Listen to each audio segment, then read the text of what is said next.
സ്വാമി ശരണം മണ്ഡലവ്രതത്തിലാണ്. അടുത്തയാഴ്ച സന്നിധാനത്തെത്തി അയ്യപ്പനെ തൊഴണം എന്നാണ് ഉദ്ദേശിക്കുന്നത്. എന്നെപ്പോലെ വ്രതമെടുത്ത് പ്രാർത്ഥിച്ച് മല ചവിട്ടാനെത്തുന്ന ഭക്തരുടെ ദുരിതം അതാണ് ദൗർഭാഗ്യവശാൽ നാം മാധ്യമങ്ങളിലൂടെ കാണുന്നത്.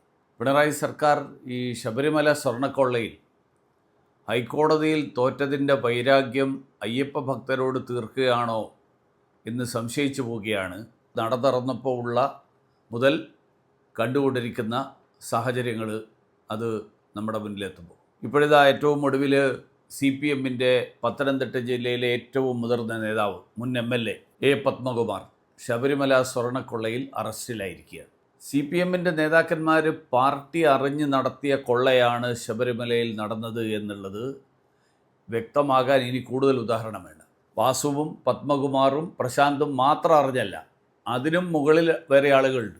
മുൻമന്ത്രി കടകംപള്ളി സുരേന്ദ്രൻ അടക്കം ഭഗവാന്റെ സ്വർണം മോഷ്ടിച്ചതിൽ പങ്കുണ്ട് എന്ന് ഇനി ആർക്കും സംശയം വേണം. ഇതെല്ലാം ഹൈക്കോടതി കയ്യോടെ പിടികൂടിയപ്പോൾ എന്താ ഉണ്ടായത്? തീർത്ഥാടന കാലം തുടങ്ങുന്നതിന് 2 ദിവസം മുമ്പ് മാത്രം പുതിയ ദേവസ്വം ബോർഡ് ചുമതലയേൽക്കുന്ന സാഹചര്യം ഉണ്ടായി. അങ്ങനെ ഒരു സാഹചര്യം എന്തുകൊണ്ടാണ് ഉണ്ടായത്?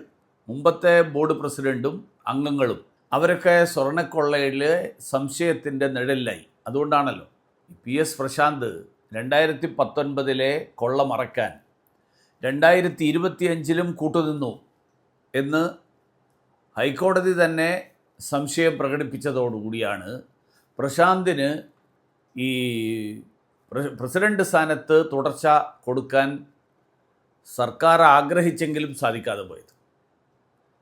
അങ്ങനെ അല്ലായിരുന്നെങ്കിൽ ഈ കൊള്ളസംഘം അവിടെ തന്നെ തുടർന്നേനെ. വാസ്തവത്തിൽ 6 മാസം മുമ്പെങ്കിലും തുടങ്ങേണ്ടിയിരുന്ന തീർത്ഥാടനകാല തയ്യാറെടുപ്പ് ഇതൊന്നും പ്രശാന്തും സംഘവും ചെയ്തില്ല.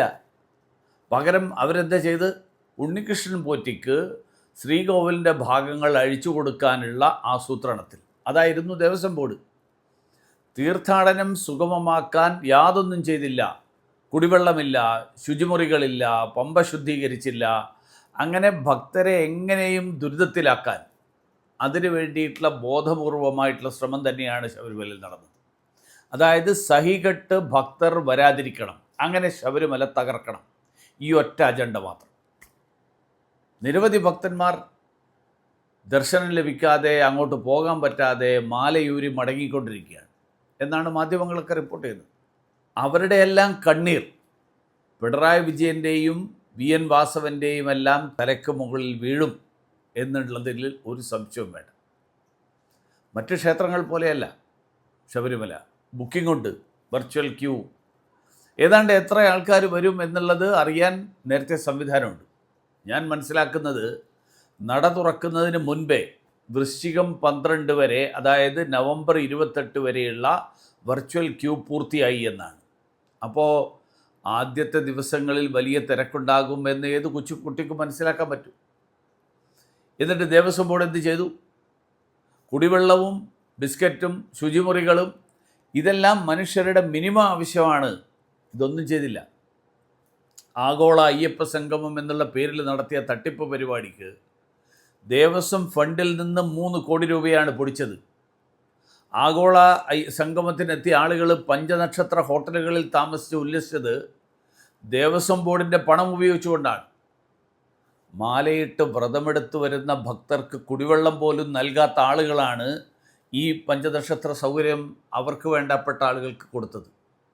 ഇന്നലെ ചാനൽ ചർച്ചയിലൊരു CPMൻ്റെ പ്രതിനിധി അയ്യപ്പ സേവാ സംഘത്തെ തട്ടിപ്പ് സംഘം എന്ന് വിളിച്ച് ആണ് അവഹേളിച്ചത്. നിങ്ങളിപ്പോൾ ഈ അവഹേളിക്കുന്ന അയ്യപ്പ സേവാ സംഘം അവർ അവിടുത്തെ ഭക്തരുടെ കാര്യങ്ങളൊക്കെ നോക്കിയിരുന്ന കാലത്ത്, ആ കാലത്ത് ഭക്തർക്ക് ഇത്തരത്തിലുള്ള ദുരിതം അനുഭവിച്ചിരുന്നില്ല എന്ന് നമ്മൾ മനസ്സിലാക്കണം. ഭക്തസംഘടനകളെ മുഴുവൻ RSS ആണെന്ന് പറഞ്ഞ് ശബരിമലയിൽ നിന്ന് അകറ്റി നിർത്തിയത് ഈ സർക്കാരാണ്.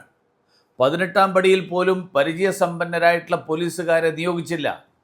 മനഃപൂർവ്വമാണ് എന്നുള്ളതിൽ ഒരു സംശയവും വേണ്ട. നിങ്ങളൊന്ന് ഓർത്തു നോക്കണം. പമ്പയിൽ മുങ്ങിക്കുളിച്ചാൽ അമീബിക് മസ്തിഷ്ക ജ്വരം വരും എന്ന് മറ്റ് സംസ്ഥാനങ്ങൾ ഭക്തർക്ക് മുന്നറിയിപ്പ് നൽകുന്ന ഒരു സാഹചര്യം ഉണ്ടായി. കേരളത്തിനെ സംബന്ധിച്ചോളം ഇതിനേക്കാൾ കൂടുതൽ നാണക്കേട് വേറെ ഉണ്ടോ? ഇവിടെ കമ്മ്യൂണിസ്റ്റുകാർ മഹാകുംഭമേളയെ അവഹേളിക്കാൻ വേണ്ടി ഗംഗയിലിറങ്ങിയാൽ ചൊറിയും എന്നുള്ള വ്യാജ വാർത്ത പ്രചരിപ്പിച്ച ആളുകളാണ്.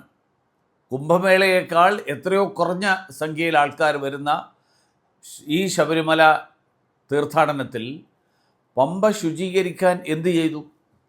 അതൊന്ന് ദേവസ്വം ബോർഡ് പറയണ്ടേ? ഡീസൽ അടിക്കാൻ പണമില്ലാത്തത് കൊണ്ട് സേഫ് സോൺ പദ്ധതി പ്രവർത്തനരഹിതമായി. ശബരിമലയിലെ സ്വത്ത് മോഷ്ടിക്കാൻ വേണ്ടി ഒരു ബുദ്ധിമുട്ടുമില്ലാതെ, ഒരു അനാസ്ഥയും കാണിക്കാതെ അതിനു വേണ്ടിയിട്ട് എല്ലാ ആസൂത്രണം നടത്തിയ ആളുകൾ ഭക്തരോട് കാണിക്കുന്നത് ഇതാണ്. ഇപ്പോൾ കേന്ദ്രസേനയെ കുറ്റം പറയലാണ്. ശബരിമലയിൽ പോയിട്ടുള്ള എല്ലാവർക്കും അറിയാം ശബരിമലയിൽ കേന്ദ്രസേനയ്ക്ക് എന്താണ് റോൾ ഉള്ളത്. അവിടെ ദുരന്തമുണ്ടായാൽ അല്ലെങ്കിൽ ആളുകൾ തളർന്നു വീണാൽ ഇടപെടാൻ വേണ്ടി NDRF ഉണ്ട്. അതേപോലെ നിയന്ത്രണാതീതമായിട്ടുള്ള സാഹചര്യങ്ങൾ ഉണ്ടായിക്കഴിഞ്ഞാൽ അവിടെ ദ്രുതകർമ്മസേന RAF ഇടപെടും. അത്രമാത്രമേ ഉള്ളൂ. ശബരിമല തീർത്ഥാടനം പൂർണ്ണമായും സംസ്ഥാന സർക്കാരിൻ്റെയും വിവിധ വകുപ്പുകളുടെയും അവരുടെ ഉത്തരവാദിത്വമാണ്. VN വാസവൻ എന്നൊരു ദേവസ്വം മന്ത്രി ജീവിച്ചിരിപ്പുണ്ടോ എന്ന് പോലും ഇപ്പോൾ അറിയാത്ത സ്ഥിതിയാണ്. അദ്ദേഹത്തിന് ആഗോള സംഗമത്തിനെത്തുന്ന പഞ്ചനക്ഷത്ര ഭക്തരുടെ കാര്യത്തിൽ മാത്രമേ താല്പര്യമുള്ളൂ.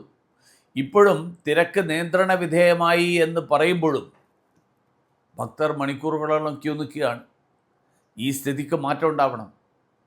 മുഖ്യമന്ത്രി അടിയന്തരമായി ഇതിൽ ഇടപെട്ട് പരിഹാരമുണ്ടാക്കിയില്ലെങ്കിൽ ഇത് കൂടുതൽ വഷളാകുന്ന സാഹചര്യത്തിലേക്കാണ് കാര്യങ്ങൾ നീങ്ങുന്നത് എന്ന് മാത്രമേ ഞാനിപ്പോൾ സൂചിപ്പിക്കുന്നുള്ളൂ. നിങ്ങളുടെ അഭിപ്രായങ്ങൾ ചാറ്റ് ബോക്സിൽ മെസ്സേജായിട്ടിടണം. ഈ വീഡിയോ ഷെയർ ചെയ്യുക, ലൈക്ക് ചെയ്യുക, ചാനൽ സബ്സ്ക്രൈബ് ചെയ്യാനും മറക്കാതിരിക്കുക എന്നുകൂടി ഞാൻ ഓർമ്മിപ്പിക്കുന്നു.